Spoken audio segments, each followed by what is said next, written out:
Fala galera, sejam todos bem-vindos ao Quintal Etérico. Hoje estamos num cenário um pouco diferente. Salvador tem chovido bastante aí nesses últimos dias, especialmente hoje. Mas a gente não pode mais adiar, né, a gravação desse vídeo. E tô aqui com o meu, o seu, o nosso Chiquito. De novo, né? Mais uma vez, negócio de tio, né? Tô vendo pessoas de 70 anos me chamando de tio. Como é que você tá sentindo com isso, cara? Rapaz, o tio do mundo. Você foi tio antes de nascer, tá vendo? Eu não sei. Mas, galera, boa noite. Mais uma vez aqui, né? Esperamos que façamos essa suavidade que as pessoas dizem que a gente passa, né? As pessoas têm cobrado muito essa semana, né? Foi, velho. Muito. E aí eu fico buscando até mesmo, digo, pô, velho, e aí? Todo dia, vamos gravar isso aqui, né? Sabe que é a correria do dia a dia. Tanto que hoje, por causa da chuva em Salvador, a gente tá gravando dentro de outro espaço aqui, um espaço também, que pode ser também uma fuga da gente também, né, velho? Vamos precisar, a gente vai estar por aqui. Exato, exatamente. Entendeu? Mas sejam bem-vindos. Espero que a gente passe um conteúdo legal para vocês hoje. Exatamente. E a gente também cumprindo aí a palavra com as pessoas que vinham, né, cobrando pra gente durante essas últimas semanas. Eu tava brincando até contigo que eu tenho uma amiga que fala pra mim, poxa, eu gosto de limpar a casa ouvindo vocês. Pô, limpar a casa vai ficar até o dia. Conversa com a gente, mas isso é bem legal também. Mas a grande questão é que a gente passou, né, por momentos delicados, especialmente eu. Então, foi importante ter um momento de pausa, né? Até para conseguir conciliar tudo, né? Enfim, a gente também é ser humano e a gente precisa reconhecer quando é momento de dar uma pausa, de dar um basta.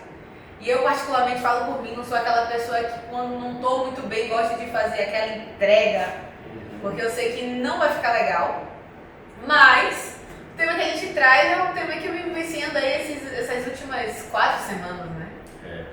Que é o luto. E aí eu começo aqui te perguntando, qual foi a primeira vez que você parou assim para refletir sobre o que era o luto? Particularmente falando, esse luto, eu me senti medo, apesar de eu ter vivido vários lutos na minha vida. Mas o luto foi uma coisa mais profunda para mim. Foi na perda de minha mãe, aonde a gente foi ensinado a vida toda, onde o cordão umbilical era arrancado quando nascemos. Mas eu posso dizer que o cordão umbilical foi arrancado na hora que minha mãe se desligou dessa vida, onde ela desencarnou. E eu senti, particularmente na pele, a sensação de perda. Aquela hora foi algo assim surpreendente. Foi uma energia muito forte. Foi uma emoção, uma energia, foi muito forte. Então, eu posso dizer que aquela sensação assim de perda de minha mãe foi um cordão umbilical arrancado. E depois, logo após, do cordão umbilical, 5 anos depois, meu pai veio a óbito. Aonde sim, eu senti outro luto, mas foi diferente. Esse luto foi de órfão. Eu me senti órfão, incrível, mas me senti órfão. E basicamente,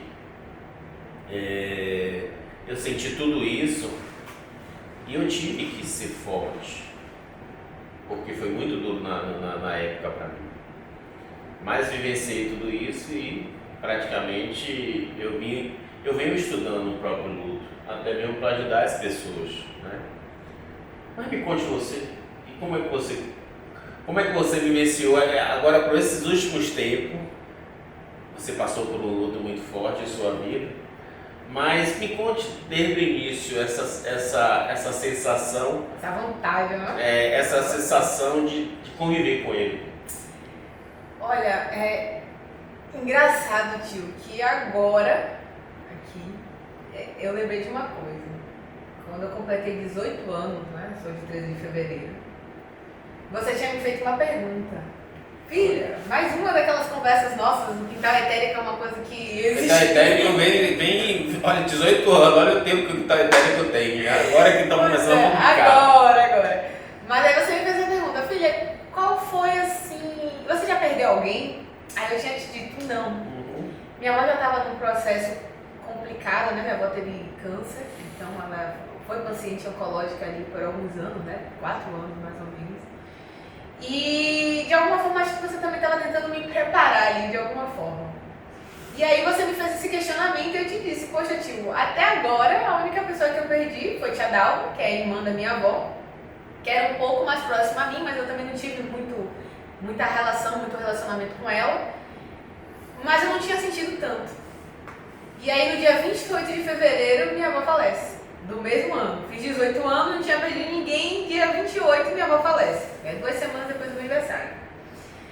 E aí eu lembro que aquilo dali me desafiou demais. Né? Aquilo é a minha visão de neta, né? Porque eu era uma pessoa que era muito próxima também à minha avó. Minha mãe até um dia desses dizendo, aí ó, falando pra Albert, aí ó, ela tinha até segredos com mãe que eu não sabia, que eu conversava, eu sempre gostei muito de conversar, especialmente com pessoas mais velhas. E a minha cabeça ela não estava entendendo ali de fato o que é que estava acontecendo. E aí um ano depois, exatamente, eu perco também a minha prima, 24 anos, que foi traumaticíssimo, né? Ela tinha lúpus, mas a gente nunca espera. E eu vim agora, 1 mês e meio, na casa dos meus pais, olhando um álbum de fotos. E aí eu me deparei com a foto de Carol e aí eu tive uma crise de choro. E aí eu me dei conta que eu não vivenciei o luto dela, como deveria ter vivenciado, e eu não superei. Agora, 10 anos faz agora em abril. Então, isso tudo mexeu demais. Eu estava ali com 18, 19 anos, no final dos 19 anos entrei na faculdade. Com 20 anos, eu vejo um componente chamado cuidados paliativos e tanatologia. Né? Cuidados paliativos, lidar com pacientes que tem doenças ali que já não tem mais ali chance de cura. E tanatologia, eu estudo a morte. E aquilo ali me impressionou bastante. E aí, lá na frente, eu fui entendendo que esse processo meu foi justamente para lidar com a minha perda de minha avó e de minha prima. E eu hoje, como profissional, te digo, eu fiquei voltando 1 bilhão de vezes o processo de falecimento de minha avó e o processo de falecimento de Carol. E eu te digo que se hoje eu tivesse a cabeça, a maturidade, a idade que eu tenho hoje naquela época, não teria acontecido do jeito que aconteceu. É muito louco assim, a forma como acontece na nossa cabeça, né? A forma como a gente vai ali se readaptando. E você falou uma coisa agora muito interessante, que é eu tive que ser forte. Agora eu lhe pergunto uma coisa interessante disso. Eu quero que você mensure a morte de minha mãe, a sua avó, ela foi em 1 ano. A morte de Carol foi outro ano. E a morte de sua amiga agora foi? Em abril. Mesmo 10 anos depois. Mensure. Março, na verdade, né? Mas pertinho de abril. Eu quero que você perceba assim, que a gente chegue a uma atenção legal, é que ambos têm um tamanho, ambos o luto tem um tamanho.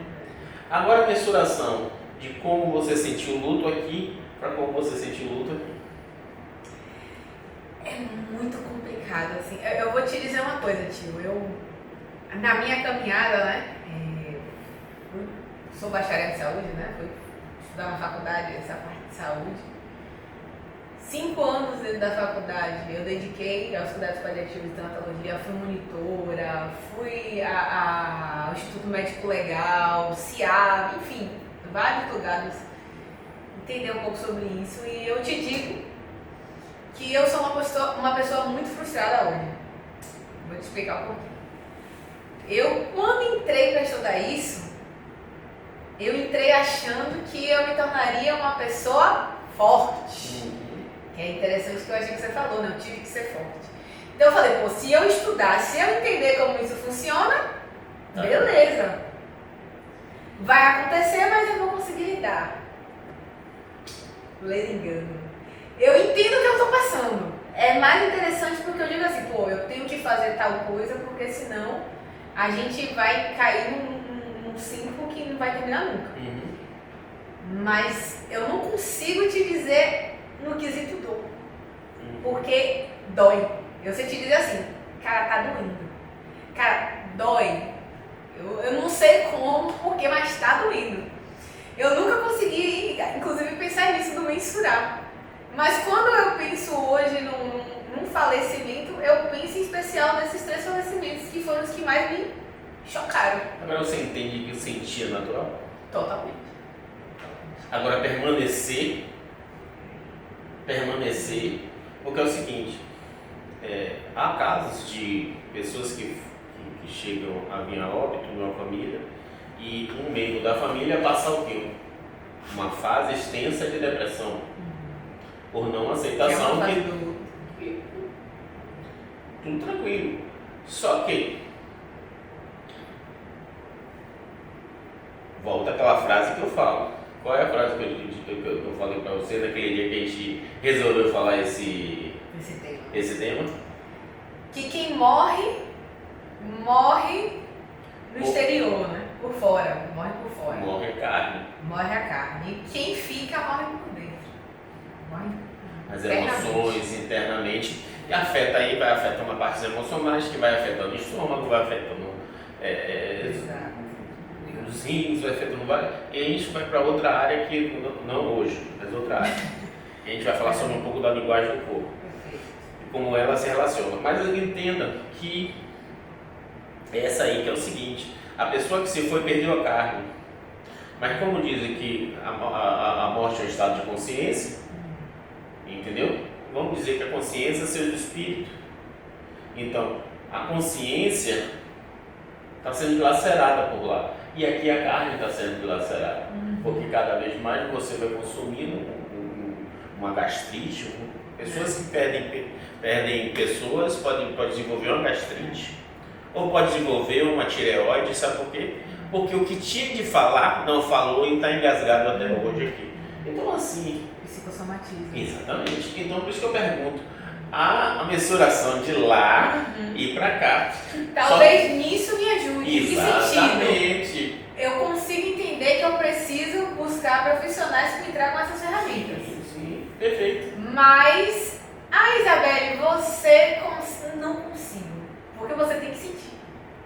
O que aconteceu com Carol? Eu entendi depois de 10 anos que eu não senti. Eu fui forte. Uma palavra que você falou muito interessante. Uma coisa assim, acho que me abalou demais por ser muito jovem. Dias antes eu tinha ido visitar ela. Essas foram coisas assim que fazem parte da mulher que eu sou hoje, né? Me moldaram de uma forma inexplicável. Só que eu nunca toquei nesse assunto. 10 anos. Eu nunca parei para refletir. E aí, quando ela faleceu, eu pensei o quê? Eu tenho que ser forte. E quando a gente fala eu tenho que ser forte, o que a gente pensa? Eu tenho que estar aqui, ó. Não vou chorar, não vou sentir. E aí, o que acontece? A gente psicossomatiza. Exatamente. Foi Como a primeira vez que eu psicossomatizei. Aí, quando o seu corpo abre ferida, você não entende, né? E isso é importante de a gente fazer essa observação, porque as pessoas, tem um detalhe nisso tudo, que quanto mais acolhimento nessa hora, mais perigoso fica aquela pessoa que perdeu o ente querido. Então assim, parece até uma pessoa seca, dura de falar isso, mas na realidade gente. Entendeu? Então assim, por isso que eu bati bem naquela tecla com você sobre mensurar essas dores de lá para cá. Eu acho que você sentiu dor agora, mas você estava bem mais madura. Estava mais madura. É isso que eu digo. Hoje, o conhecimento e a maturidade nos permite ter subterfúgios de contornar e eu posso reorganizar a casa. Tipo uma casa que passou um furacão, bagunçou tudo. E aí agora eu já sei como organizar ela mais rápido. Mas não quer dizer que ela não desorganizou. Não. Né? É isso que é louco, o mensurar. Quer ver uma coisa? Controle versus falta de controle. Exato. Você hoje tem controle. Quando você não tinha, ontem você tinha. Não tinha. Entendeu? Não tinha nenhum. E isso é interessante, velho, que a gente vai falando sobre aquela coisa com você sobre a psicóloga que chegou no hospital para mim e que falou, minha mãe estava já no leito e ela disse assim, você já está preparado? E aquilo me pegou desprevenido, eu falei, preparado para quê? Aí ela, não, porque sua mãe já está na passagem, tá? Eu disse, você teria preparado para uma passagem de um ente querido? Ela parou e ficou me olhando e não falou mais nada. Na realidade, era isso que ela devia fazer desde o início. Não que ela está errada, gente, é um protocolo do hospital, certo? Mas acessibilidade nessa hora... O lado do conhecimento agora que pega, mas... Entendeu? Então, assim, é uma coisa assim, muito interessante. Mas voltando essa coisa do luto, me fala um pouco como é que você vê isso cientificamente. Cientificamente, né? Eu estou levando mais para o científico, mas não precisa entrar no científico. Não tem como, né? Eu acho que essa parte científica funciona. Funciona, se você bota por prática. Exatamente. Mas... é importante para a gente entender. O que acontece? Eu, 5 anos aí na faculdade, eu dediquei, né, ao estudo de cuidados paliativos e tanatologia, né, como eu falei. Artigos, resumos de artigos, congressos, sempre vai ter lá minha carinha. É o meu lado academicista aí que o pessoal ainda não conhece, que eu gosto muito, inclusive. Um abraço para a professora Mariotti, que é incrível. Mas é muito engraçado hoje, com esse ponto de vista profissional, pensar nessa dinâmica. O hospital ele tem um protocolo, certo? Mas hoje a gente já entendeu que esse protocolo, ele não, como eu posso dizer, ele não ajuda no processo de dor do paciente e dos seus familiares. Quando os cuidados paliativos, né, ele começou a aparecer nesse processo, eles trouxeram uma vertente do humanizar. Humanizar quem está sofrendo e humanizar quem cuida quem está sofrendo. Porque na realidade está todo mundo sofrendo. Isso. Está todo mundo passando pelo seu processo. Não é fácil. Não é fácil quem está indo, que sabe que vai, né? Normalmente cuidados paliativos, Vide e Covid, que eles tiveram que ali reorganizar para uma doença aguda. Mas você tem uma doença crônica que você já não tem mais ali um processo de cura iminente. Então o paciente sabe que em algum momento ele vai falecer. Só que como é que vai acontecer esse processo? Né? E o paciente ele está ali enlutado com a história dele, porque são coisas que ele não vai poder viver mais, são incertezas, muitas coisas que ele não pôde falar, muito cis. E o familiar, o cuidador, fica ali naquele ponto de vista do quê? Poxa, eu vou perder alguém que eu amo. Então, quando você não traz essa pessoa de uma forma humanizada, é muito complexo, porque você complica mais aquele processo de cura e processo de luto do paciente. Então, quando eu, muito nova, eu não entendi o que era, né? Eu estava com 18 anos, mas eu sabia que tinha alguma coisa ali que estava muito errada, porque saiu todo mundo muito machucado. Se a gente conversar com todos que estavam ali, mais próximos da minha avó naquele processo dela, saiu todo mundo muito ferido. E aí depois eu fui entender o porquê, né? Todos os processos que foram acontecendo. E aí, cientificamente falando, aí eu vou trazer 3 escritoras assim maravilhosas, 3 mulheres incríveis, que é Kubler-Ross, que ela trouxe essa tanatologia moderna, né, o estudo da morte moderna, que ela vem lá com umas 5 fases do luto. Você vai ter a barganha, a raiva, até chegar na aceitação, né? Você tem esse processo todo. Poxa, barganha, raiva... negação, raiva... Negação, raiva, barganha, depressão e aceitação. E aí o que as pessoas não entendem? Acham que é uma escadinha, eu vou subir Não é. Vai e volta, às vezes tem um dia você tem 3 fases, entendeu? Isso, gente, isso não tem uma receita de bolo. Não existe uma coisa mágica que dor é uma coisa que não mistura. Dor é uma coisa que não mistura. Então, isso é importante. E eu digo para vocês, é tão incrível, se vocês conseguirem pegar relatos de pacientes oncológicos que estão em fase terminal, você precisa saber os últimos pedidos deles. É onde eu ia chegar aí com a Ana Cláudia Vitamba, né? Que é por isso que eu lhe pergunto agora. Maravilhosa. Eu lhe perguntar agora sobre o posicionamento sobre isso mesmo. Perfeito. Porque eu queria te dizer, a Kübler-Ross, ela traz essa dinâmica do começar a entender, né, o processo do luto. Aí você tem a Cicely Saunders, que ela traz a vertente do hospice, né, que hoje o cuidados paliativos ele trabalha muito dentro dessa dinâmica, então que é humanizar, é você dar dignidade no processo de morte, entende? Verdade. E aí a gente entra naquele termo também da distanásia, que é quando você prolonga uma vida de forma artificial, né, através de medicamentos e afins. Foi uma coisa que aconteceu com minha avó. Ela não teve um processo de morte digno. Foi isso que me chocou bastante. Eu passei anos me debatendo e refletindo muito sobre isso. E aí você vai entrar nesse processo final, que aí eu entro com uma outra autora, que é a Ana Cláudia Quintana, uma psiquiatra brasileira, e ela tem um livro chamado A Morte é um Dia que Vale a Pena Se Viver. E nesse livro, ela traz os anos dela de experiência sobre os pacientes em cuidados paliativos que ela cuidou. E aí ela traz justamente esse ponto, que é que a maioria dos pacientes falam no processo de morte deles.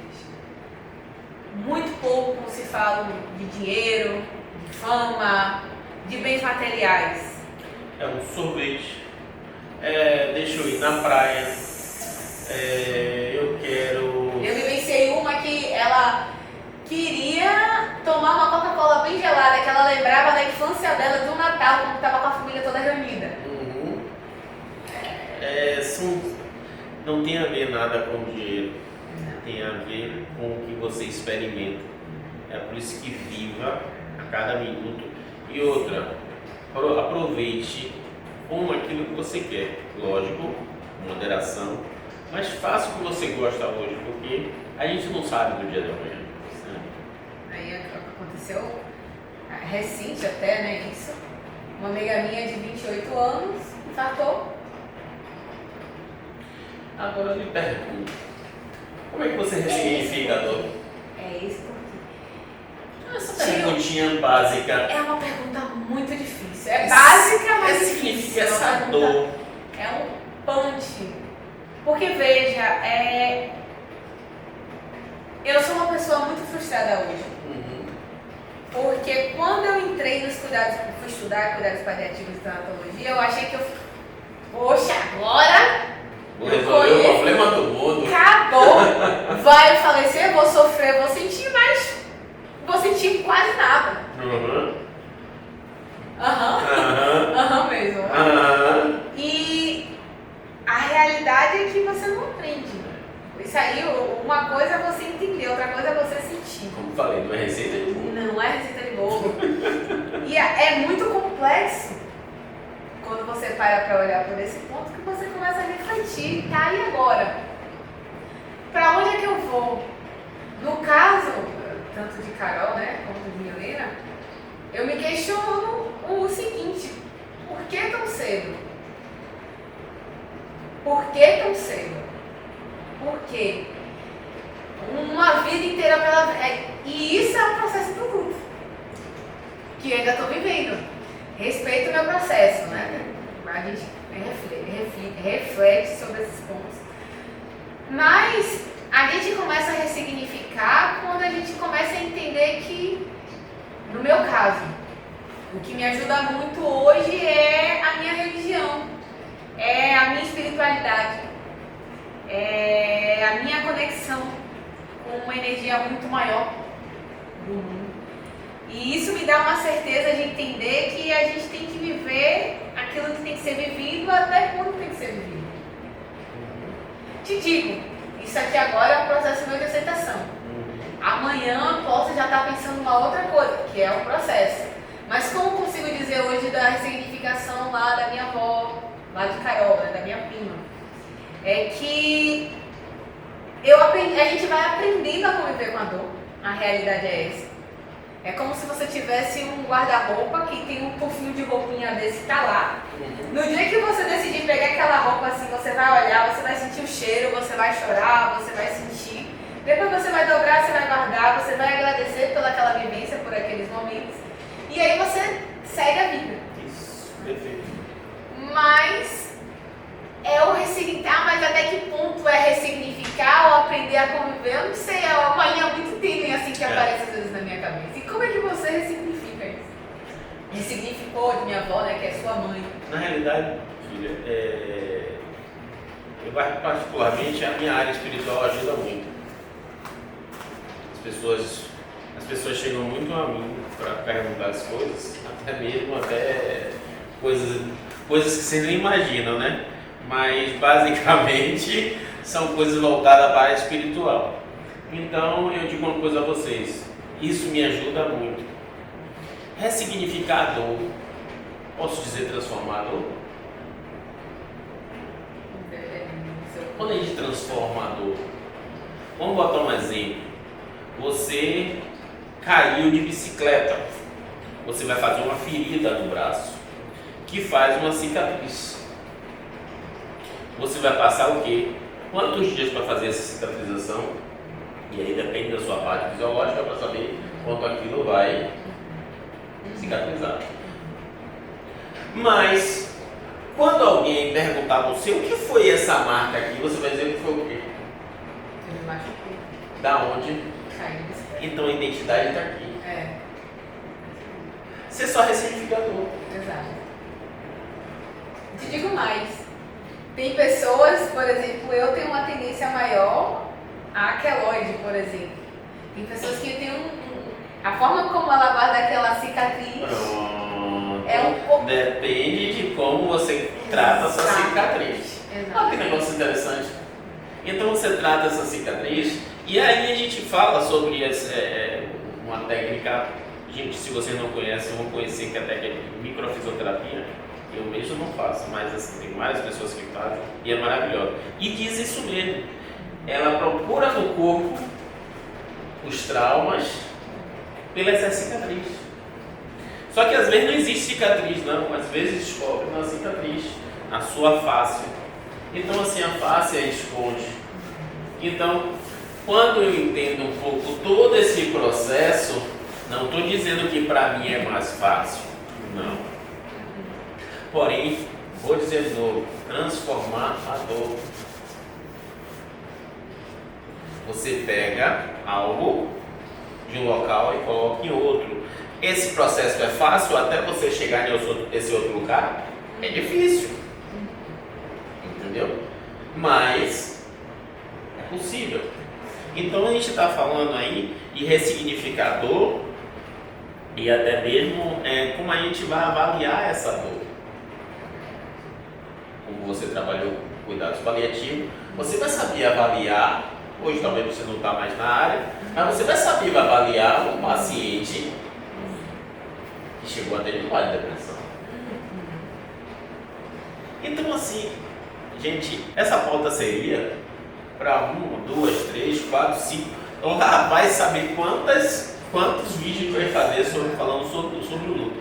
Mas a gente está passando aqui uma dosezinha que lá na frente vocês podem cobrar a gente. Exato, né? exato. E fica um ponto interessante também falar que aqui a gente está falando por hora da morte física.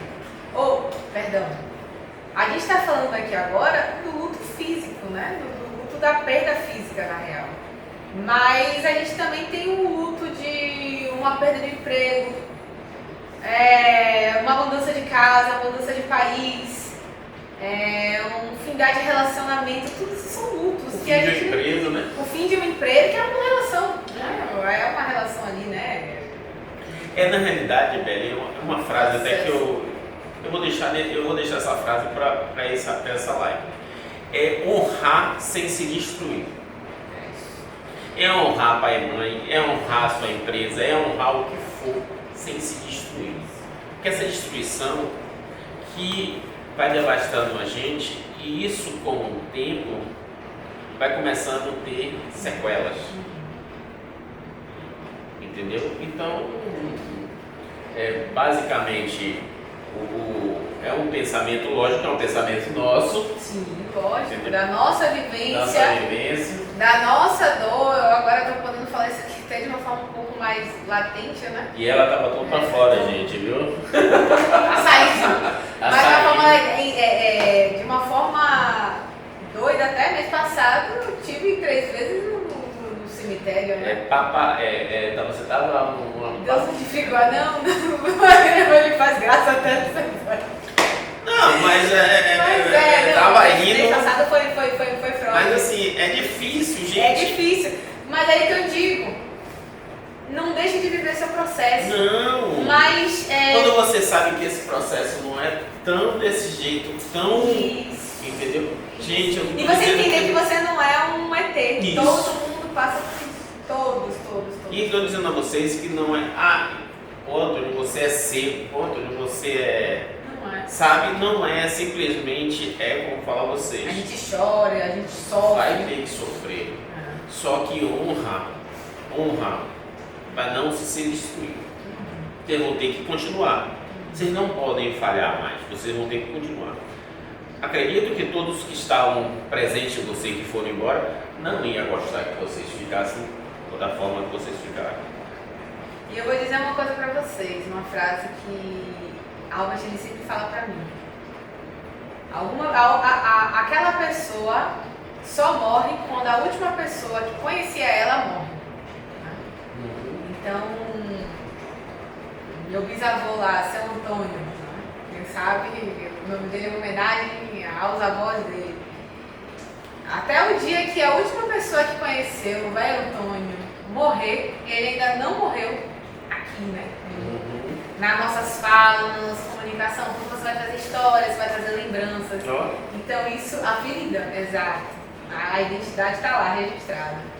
Então, gente, entendam, eu sendo muito honesta com vocês, como eu brinquei, né? Mas é uma verdade. Eu saí muito frustrada dos cuidados paliativos. E hoje eu entendo, né? Chegando ali nos 30 anos, uma hora a gente vai amadurecendo. Então eu entendi que existem processos que a gente tem que viver. Se permitam viver, mas se permitam viver, não parar ali. Porque aí você vai estar criando também um outro problema e que é engraçado porque me parece que qualquer lado que você vai se machucar. Mas existe uma ponte que você pode atravessar e quando você atravessa essa ponte, fica mais leve. Mas respeite seu processo.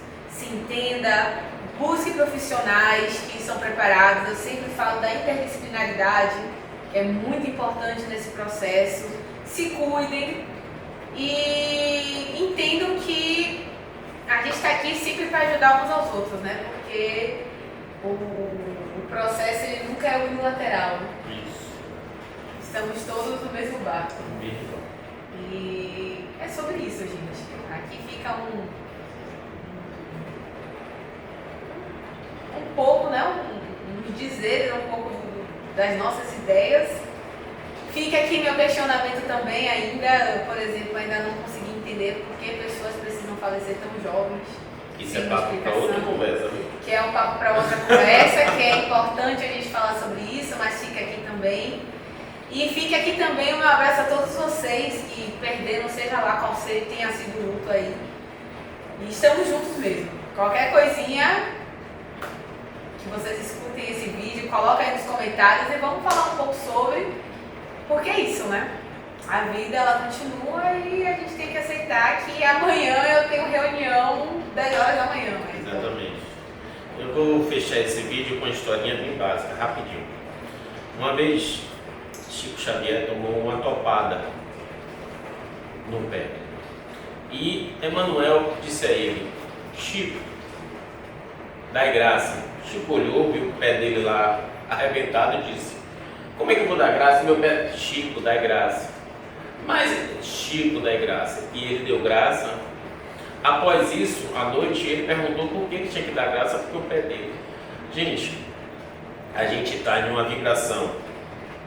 Quando você decai por conta de uma topada ou por conta de um luto, seu corpo faz isso. Ali você está uma zona perigosa, onde zona de pessoas, talvez seres, estejam ali esperando só para, quem sabe, uma depressãozinha, uma ansiedade e coisas mais. Então, a mensagem que eu dou hoje para vocês é o seguinte: não decaia, honre, mas respeite seu corpo. Honre a dor, mas respeite seu corpo. Tá bom? É isso, gente. Mais uma noite aqui com... Mais uma noite com o tio o que tal etérico hoje no espaçozinho. Lá fora a chuva. Essa chuva gostosa, né? Chuva boa. Chuva boa, viu? Vamos. E estamos juntos, gente. Um beijo e até o próximo vídeo. Deixa aí nos comentários de vocês que a gente tem gostado muito de ler, de ver, de acompanhar. Isso é bem interessante. E parem de me chamar de tio. Agora, 100 anos depois. Valeu. Valeu, gente.